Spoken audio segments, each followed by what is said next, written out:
passé à la même heure, donc en fin de journée, et même format, des épisodes de 20 minutes. Voilà, c'était une mère. Alors il y avait la famille Foster et la famille Lambert. En fait, il y a une mère célibataire, enfin divorcée, qui avait la garde de ses enfants, et un père, pareil, divorcé, qui avait la garde de ses enfants, et ils se sont mis en couple. Et il a fallu réunir tout le monde dans une maison. Et donc, on suit ses parents, enfants et adolescents,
ici c'était dans un musée avec une partie égyptienne, mais ça faisait un peu peur.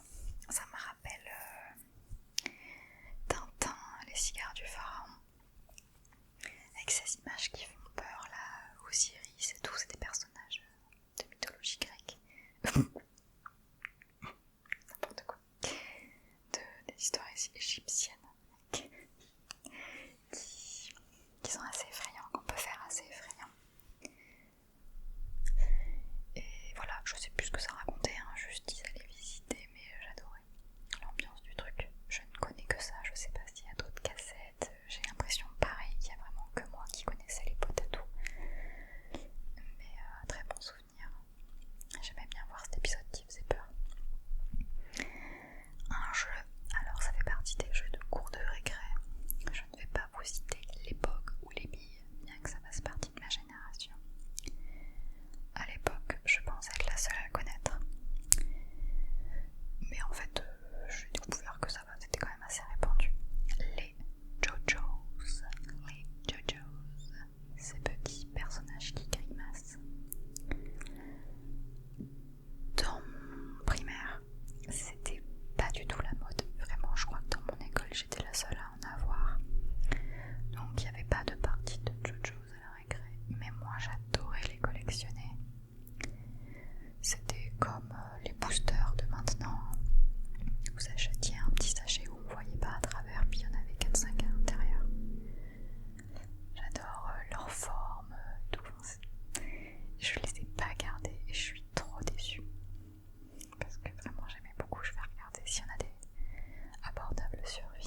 les études supérieures, j'avais retrouvé les épisodes sur internet. Je pourrais même me les refaire maintenant. Les Malheurs de Sophie, donc, qui vient d'un roman très célèbre, Les Malheurs de Sophie. Une petite fille orpheline, parce qu'au début elle avait avec son père qui est très gentil, et qui a une belle-mère par contre pas top. Et le père meurt en fait dès le début, c'est vraiment c'est super violent quoi. Comme disait Maman Écureuil à l'époque, on adorait les histoires avec des orphelins et tout, c'était horrible. Donc ouais, le premier épisode était vraiment choquant pour des enfants. C'est pour ça que je le montre pas à ma fille, parce que j'ai trop envie en vrai de les regarder avec elle. Et bah la belle-mère après, elle bat Sophie en fait. Vraiment, on la voit la gifler, la taper et tout. Et on suit cette petite fille qui essaye de s'en sortir dans un milieu bourgeois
j'ai dû faire des choix parce que franchement